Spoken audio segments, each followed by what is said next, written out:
오늘 본문은 예수님께서 직접 친히 삼위일체 하나님에 대한 귀한 증거를 해주시는 대단히 중요한 성경 본문이라 하겠습니다.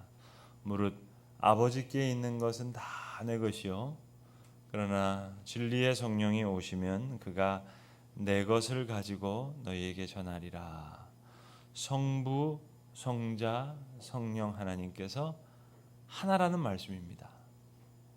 그가 내 안에, 내가 그 안에, 내가 그의 것을, 또 그는 나의 것을, 이 삼위일체 하나님, 이것이 온전한 기독교입니다. 여러분, 이슬람의 알라, 그 하나님 아닙니다. 비나이다 비나이다 천지신명께 비나이다 아무리 빌어보세요, 그 하나님 아닙니다. 하늘님이라고 불러보세요, 그 하나님 아닙니다. 삼위일체 하나님, 성부, 성자, 성령 하나님, 그것만이 유일한 우리의 하나님이 되십니다. 자, 그런데 문제가 있어요. 사람들이 자꾸 이름을 제대로 부르지 못해요. 성부, 성자, 성령 이름을 제대로 불러서 번지수를 잘 찾아가야 되겠는데 이걸 잘 못하는 경우가 있습니다. 좀 우스개 얘기인데요. 저희 교회 이름이 좀 길잖아요. 송도 예수 소망교회. 그러다 보니까 우리 교회를 잠깐만 소망교회라고 부르시는 분이 더러 계세요. 농담으로 드린 말씀인데, 근데 제가 다 알아듣습니다. 그런데 여러분, 송도 예수 소망교회를 소망교회라고 부르면 제가 좀 예를 한번 들어볼게요. 세종대왕 앞에 이순신 장군님하고 한번 불렀어요. 그거는 사실 엄밀히 따지면 세종대왕에 대한 무지가 되는 거죠. 근데 그건 무지로 끝나는 것이 아니라 세종대왕님 앞에 이순신 장군님하고 부르면 그건 세종대왕에 대한 무지일 뿐만 아니라 무시로 이어지게 되는 것입니다. 그런데 우리가 기도할 때 이런 실수를 참 많이 한다는 거예요. 하나님, 참 만드신 꽃이 너무 아름답습니다. 요건 말이 돼요. 천지 만물을 창조하신 건 하나님이시니까. 예수님, 어떻게 저를 위해서, 나 같은 죄인을 위해서 십자가에 달려서 피를 흘리셨습니까? 그건 말이 되잖아요. 예수님께서 하신 일이니까. 그런데 하나님, 저를 좀 도와주세요. 예수님, 내 심령을 좀 변화시켜 주세요. 하나님, 나에게 좀 용기를 주세요. 이렇게 기도할 때 우리는 자꾸 성령님께서 행하시는 일에다 하나님 이름, 예수님 이름을 붙입니다. 그래서 엄밀히 말해서 성령에 대한 무지가 되는 것이고, 그것이 바로 성령에 대한 무시가 되는 겁니다. 점유와 순환이라고 하는 대단히 중요한 조직신학적인 개념이 하나 있답니다. 태초에 하나님께서 천지 만물을 창조하셨어요. 그런데 성부 하나님 혼자 만드신 게 아니고요, 삼위일체 하나님께서 함께 하신 거예요. 태초부터 성자 하나님 예수 그리스도가 그 태초부터도 함께 계셨어요. 성령도 성령 강림이 오순절 성령 때문에 성령이 생긴 것이 아니라 그때 태초에서부터 성부 성자 성령 하나님께서는 함께 천지를 창조하셨다고요. 순환하신, 점유와 순환입니다.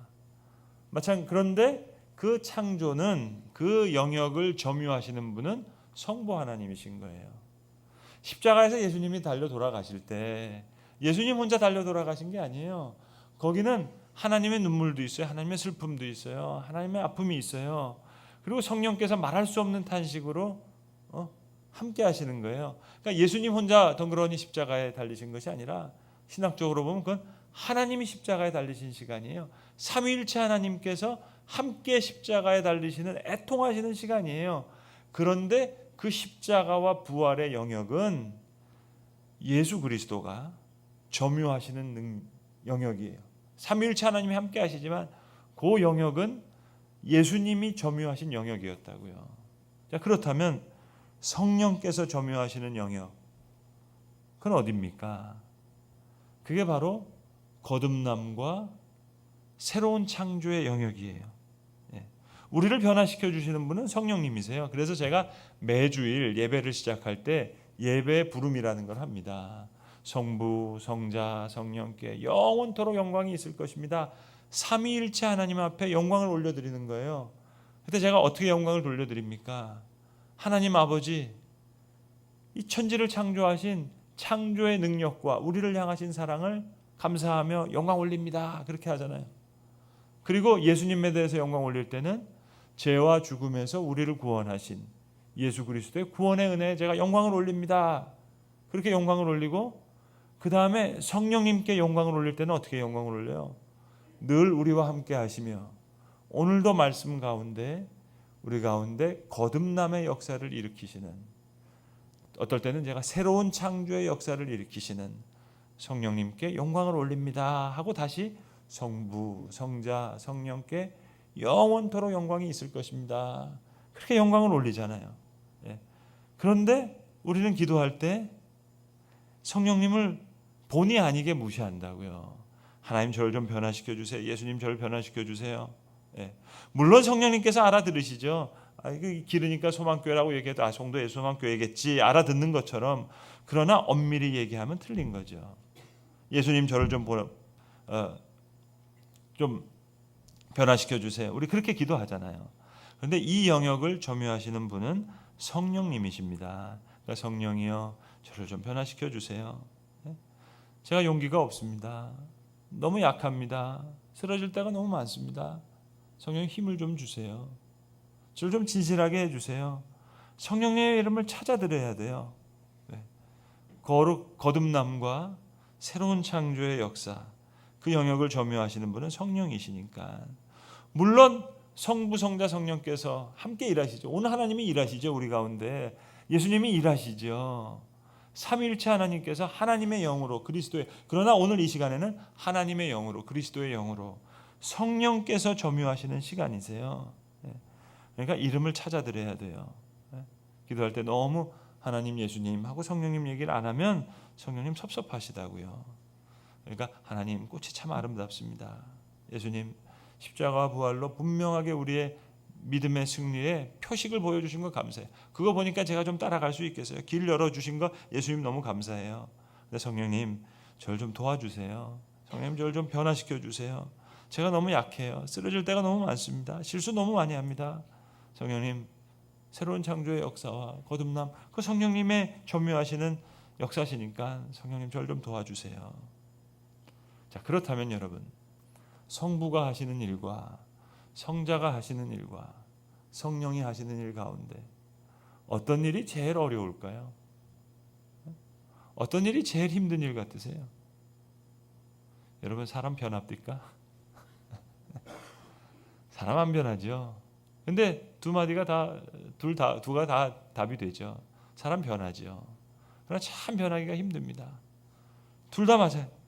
그러니까 어찌 보면 성령님께서 우리의 심령 가운데 행하시는 새로운 창조의 역사는 태초에 하나님께서 천지 만물을 창조하셨던 그 일보다 더 어려운 일인지 모르겠어요. 예수님께서 아기 예수로 저 베들레헴 말구에 오셨던 그 참 힘든 길, 그 길보다 어찌 보면 다시 한번 역사를 깨고 뚫고 오셔서 우리의 심령 가운데 찾아오셔서 저와 여러분을 성령의 전으로 삼게 하신다는, 성령이 걸어오시는 그 길은 어찌 보면 예수님께서 베들레헴에 찾아오시고 골고다에 찾아가신 그 길보다 더 어려운 길인지 모르겠습니다. 그래서 사도 바울은 로마서에서 얘기하잖아요. 성령께서 오늘도 말할 수 없는 탄식으로 우리를 위해서 친히 간구해 주신다고. 성령이 행하시는 일이 더 어려운 일이에요. 자, 그렇다면 오늘 성령께서는 어떻게 일하시느냐 하는 겁니다. 크게 보면은요, 세 가지 방법을 이용하시면서 성령께서는 역사하세요. 첫 번째는 수많은 일들과 사건을 통해서, 두 번째는 우리의 만남과 관계를 통해서, 그리고 세 번째는 우리의 은사를 통해서. 이게 하나님 성령께서 일하시는 방식입니다. 그래서 우리로 많은 일들을 경험하게 하세요. 수많은 사건이 우리 삶 속에 나타나요.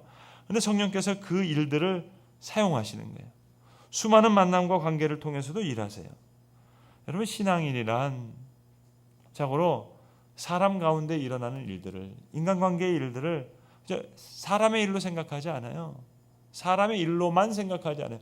뒤에서 역사하시는 하나님의 역사가 있다고 우리는 믿는 사람이에요. 그 배후에 역사하시는 하나님의 역사를 믿어요. 그러니까 성령께서 오늘도 그 수많은 사건을 사용하시는 거예요. 그리고 만남의 일들, 또 이런 관계의 일들을 통해서 말입니다. 때로 그게 험악한 관계일 수도 있죠. 힘든 관계일 수도 있죠. 때로는 다윗과 요나단과 같은 축복된 만남일 수도 있고 말입니다. 수많은 만남과 관계를 통해서, 그리고 세 번째는 은사를 통해서. 은사라는 건 영적인 은사를 포함한, 때로는 습득된 기술일 수도 있어요. 자기가 태어나면서 받은 어떤 능력일 수도 있어요. 어떤 사람에는 시간이 많은 그 시간이 은사일 수 있고, 물질이 있는 분들은 그 물질이 은사일 수 있고, 재능이 은사일 수도 있고, 여러 가지 능력이 은사일 수가 있어요. 건강한 사람은 건강이 은사일 수도 있고요. 그러니까 하나님께서 우리에게 주신 수많은 선물을 통해서, 그 은사를 통해서, 많은 만남과 관계를 통해서, 또 수많은 사건과 일들을 통해서 성령께서 우리 가운데 역사하신다고요. 그런데 왜 이렇게 힘들게 역사하시느냐? 우리 인간에게는 깊은 세계의 골짜기가 있어서 그래요. 그 골짜기의 이름은 기만의 골짜기, 교만의 골짜기, 태만의 골짜기라고 하는 세 가지 깊은 골짜기가 있는 거예요. 이 골짜기 때문에 구원이 되지를 못해요. 복음이 복음의 역사로 우리 가운데 변화의 역사를 일으키지 못해요.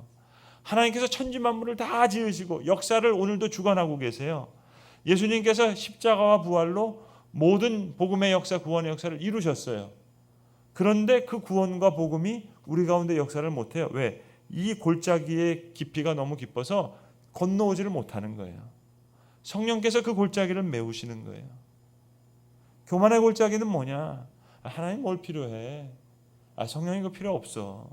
예수님 그 필요 없어. 그냥 내 힘으로 사는 거지. 그 교만의 골짜기가 너무 깊어요.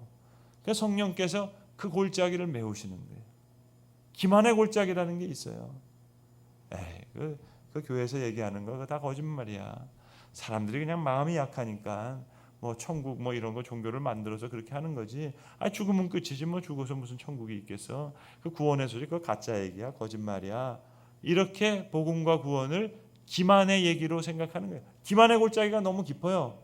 그래서 구원과 복음이 아직도 구원과 복음의 역사로 우리 가운데 역사 못하는 거예요. 성령께서 그 기만의 골짜기를 메꾸시는 거예요. 얼마나 힘드시겠어요. 또 태만의 골짜기가 있어요. 구원의 소식도 다 들었는데 민기적 하는 거예요. 100세 산다는데 한 70 넘어서 그때 예수 믿으면 되지. 저 구원의 소식을 기박한 소식으로 받아들이지 못하고 태만의 골짜기 때문에 그 구원의 소식이 아직 내 가운데 임하지 못했어요. 이 깊은 골짜기를, 기만의 골짜기, 교만의 골짜기, 태만의 골짜기를 오늘 성령께서 메우시기 위해서 수많은 일들과 사건을 통해서, 많은 만남과 관계를 통해서, 우리의 은사를 통해서 역사하시는 거예요. 하나님의 영으로, 진리의 영으로, 예수 그리스도의 영으로. 자, 그렇다면 누가 성령이 충만한 사람일까요? 그 성령의 손길을 아는 사람, 그 인도하심을 사모하는 사람.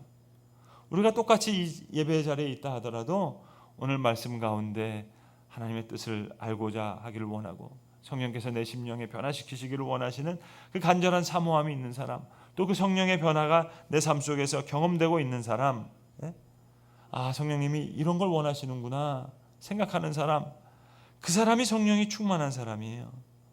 이런 과정을 통해서 우리는 성경이 얘기하는 성령의 9가지 열매를 우리 삶 가운데 맺어가는 거예요. 어떤 우리 처음 예수 믿고 나가지고는요, 초신자분들 중에 이런 게 있어요. 나 이거 절대로 안 한다. 그래서 믿음 지켜야지 하면서 막 뒤도 안 돌아보고 이건 이거다 하고 얘기하는 분이 있어요. 여러분, 그건 믿음이 좋은 게 아니고요, 사실은 믿음이 약한 거예요. 믿음이 좋아지면 사람이 변해요. 딱 끊고 뭐 딱 떨어지고 이거 믿으면 이거 아니에요. 여러분, 성령의 9가지 열매가 뭐예요? 사랑과 희락과 화평과 자비와 양성과 오래 참음과 충성과 온유와 절제. 성령의 열매 가운데 믿음이 약했던 사람이 믿음이 깊어지면서 여러 가지 갈등, 여러 가지 어려움 생각하면서 성령의 열매를 맺어가요. 성령의 열매 가운데 이 사건을 해석해내요. 사랑과 희락과 화평과 오래 참음과 자비와 양성과 충성과 온유와 절제 가운데 내가 변화되는 거예요. 예? 그런 일들 통해서 성령께서 우리 가운데 역사하시는 거예요. 그 성령의 역사를 사모하는 사람, 이 사람이 성령이 충만한 사람이에요. 제가 아는 집사님 중에요, 한 분은 분식집을 하시는 집사님이시고 한 분은 부동산을 하시는 집사님이세요. 옛날 얘기입니다. 지금 얘기가 아니라 20년도 훨씬 더 지난, 그러니까 제가 신학생 시절 때 얘기입니다. 그런데 이 분식점을 하시는 분식점 하는 집사님의 그 상호는 만나 분식이고요. 이 부동산 하시는 분은 베델 부동산이에요. 그러니까 그 상호를 그렇게 쓰실 만큼 열심히 신앙생활 하려고 애쓰시는 분이에요. 내가 비록 떡볶이를 만들지만 기도하는 마음으로 맛있게 그렇게 최선을 다해서 만들어서 하나님 앞에 영광 돌리고 우리 집에 출입하는 사람들한테 잘 대접해야지, 그런 마음으로 두 분이 똑같이 물론 그런 마음으로 하시는 분입니다. 근데 제가 이제 대학생 때요, 교회 앞에 있었는데 여러분 만나를 그 니은으로 할 수도 있고 시옷으로 할 수도 있잖아요. 근데 이 상호는 니은이었어요. 만나 분식이었어요. 제가 이 떡볶이를 먹으면서 가만히 있어 보자. 이거 출애굽기에 나오는 하나님의 만나 메추라기, 이게 시옷으로 해야 되냐 니은으로 해야 되냐, 그런 제 생각이 좀 들더라고요. 그래서 제가 이 두 분 집사님 중에서 그래도 분식점 하는 집사님하고는 좀 친분이 있고 가깝게 얘기를 할 수 있고, 거긴 제가 떡볶이 먹으러 자주 가니까 단골이잖아요. 그래서 상임 얘기할 수 있지만 부동산은 뭐 제가 언제 대학생 때 부동산 갈 일이 있나요? 그러니까 이분은 잘 친하지를 못해서 얘기를 못 하는데, 그래서 제가 그런 생각을 하고 있어요. 근데 여러분, 근데 이분은 그래도 성경대로 하려면 니은으로 해야지. 내가 기도하는 마음으로 생각했는데 시옷으로 하면 사람들이 그냥 맛있는 거 맞나 그거 생각하지. 내 이 그 기도하는 내 이 신앙의 그 마음을 모르는 거 아니냐. 그러니까 니은으로 해야 되는 거 아니냐. 그분 생각은 그런 생각이고, 여러분은 니은파세요, 시옷파세요? 어느 쪽이 어떻게 맞다고 생각하세요? 근데 제가 곰곰이 좀 생각을 하다가 하루는 마음을 먹고 이 사장님한테 가서 이야기를 했어요. 사장님, 제가 그래도 명색이 신학생이잖아요. 그런데 이거 좀 먹으면서 좀 마음이 좀 불편하다. 집사님의 그 신앙의 그 뜻은 제가 알겠는데 집사님 이거 시옷으로 하면 안 될까? 나 이거 먹으면서 이게 떡볶이 아무런 맛이어도 이게 하나님 출애굽기 그 만나는 아닐 텐데, 누가 보면 뭐 오해를 하면 어떻고 그거 그냥 집사님이 그냥 두 배로 기도하고 두 배로 성경 보고 그냥 그 진실한 마음으로 그렇게 하면 하나님이 그거 받아주실 거 아니겠느냐, 그렇게 제가 얘기를 했어요. 그러니까 이분이 그 얘기를 아마 받아들이신 것 같아요. 며칠 지나고 이렇게 가봤더니요, 간판 싹 바꾼 건 아니고 덧칠을 해가지고요, 만나 고기를 니은을 시옷자로 이렇게 바꿔 놓으셨더라고요. 며칠 후에 가서 다시 떡볶이를 먹었어요. 더 맛이 있었을까요? 없었을까요? 질문, 퀴즈. 맛은 똑같던데요? 더 좋아진 건 아니고 맛은 똑같았어요. 그런데 제 생각에 뭐 제 자위하는 마음인지 모르겠지만 그래도 이 집사님의 믿음이 그 전보다는 오히려 더 좋아지지 않았을까, 그게 제 생각이었어요. 떡볶이 맛은 똑같지만 그래도 그래, 내가 감히 여기에다가 성경에 나오는 그 거룩한 이름을 붙일 수는 없지. 좀 더 겸손하게, 좀 더 진지하게 성경을 보지 않으셨을까? 나름대로의 제 생각입니다. 여러분, 우리의 신앙이라는 게 뭘까요? 교회 다닌다고? 목사라고? 권사라고? 아닙니다, 여러분. 성령의 역사를 얼마나 사모하고 성령의 역사가 내 가운데 어떻게 역사하시는가? 나의 변화로, 내 삶의 변화로, 내 언어의 변화로, 또 내 가운데, 아니 우리 가운데, 우리 사이에, 우리 중에 그러한 역사로 경험되어야 되는 것. 그래서 하나님께서 오늘도 성령을 통해서 우리 가운데 역사하시는 거 아니겠어요? 때로는 기쁨과 즐거움으로, 때로는 아주 어려운 순간을 통해서 말입니다. 제가 바달 부동산 집사님하고는 친하지 않아서 깊이 이야기를 나눠본 적 없어요. 물어보지도 못했고 대답도 듣지도 못했어요. 그러나 그분도 신앙의 고백으로 하는 거 아니겠어요?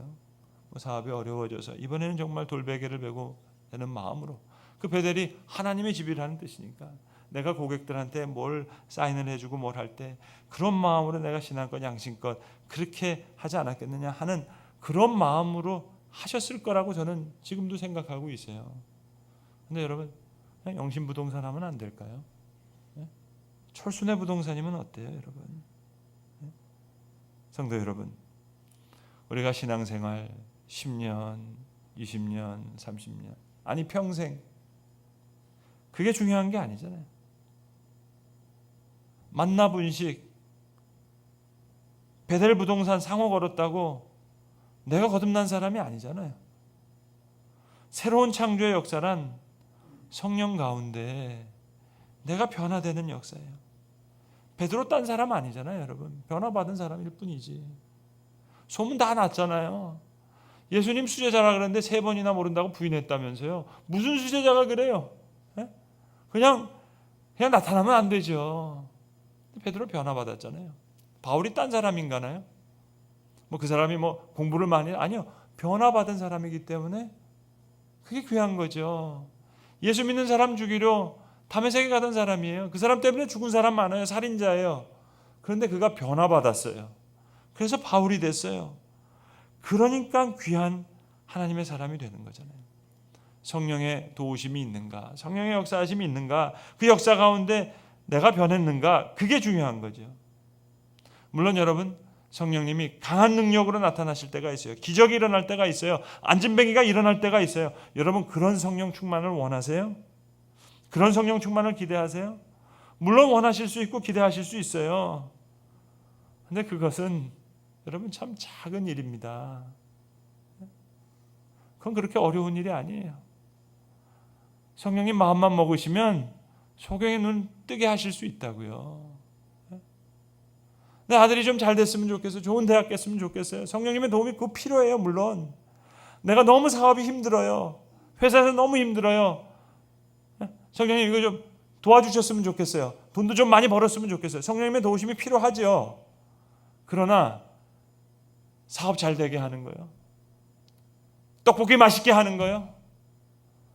사업 부동산 잘 되게 하는 거예요. 그거는 성령님 편에서는 비교적 쉬운 일이에요. 사업이 어려운데도 불구하고 하나님 내가 기도하는 사람 되게 하시고 믿음을 지켜 살아가게 하는 사람 되게 하시고, 그 일이 성령님 편에서는 더 어려운 일이고 그게 성령님이 애쓰시는 일이라고요. 그러니까 성령님의 이름에 걸맞지 않는 부탁들, 성령 지금 더 어려운 일들을 하고 계시는데 우리를 새롭게 하시는 것, 우리를 변화시키는 것, 이것이 훨씬 더 어려운 일입니다. 성령님께서 행하시기가 너무 어려워요. 왜요? 우리가 너무 완고해서, 우리가 너무 완악해서. 그래서 오늘도 성령께서는 우리 가운데 강하게 역사하십니다. 우리 중에도 역사하시고 우리 사이에도 역사하시고, 이러한 거듭남과 새로운 창조, 바로 이 성령의 역사 가운데 거하는 저와 여러분이 될 때, 이것이 성령께서 우리를 위해 준비하시는 가장 큰 은혜의 선물인 줄로 믿습니다. 기도하겠습니다. 아버지 하나님, 천지 만물을 창조하시고 예수 그리스도를 통해서 십자가 부활로 구원의 소식, 복음의 소식을 다 완성시키셨는데, 오늘 우리의 깊은 골짜기를 메우시기 위해서 어찌 보면 천지를 창조하신 그 일보다 더 어려운 새로운 창조의 역사를 성령님 행하시는 줄로 믿습니다. 이 골짜기를 메우시고 복음이 복음되게 하시고 구원이 구원되게 하시기 위해서 오늘도 많은 사건과 많은 만남을 통해서 우리의 은사를 통해서 오늘도 열심히 일하시는 그 성령님, 그 새로운 창조와 거듭남의 역사 가운데 우리가 다시 한번 들러 쓰여지게 하여 주시옵소서. 그리하여 그 역사 가운데 거해서 성령님께서 우리를 위해서 준비하신 가장 큰 은혜의 선물을 받아 누릴 수 있는 귀한 주의 자녀들 되게 하시옵소서. 우리 주 예수 그리스도의 이름으로 기도합니다. 아멘.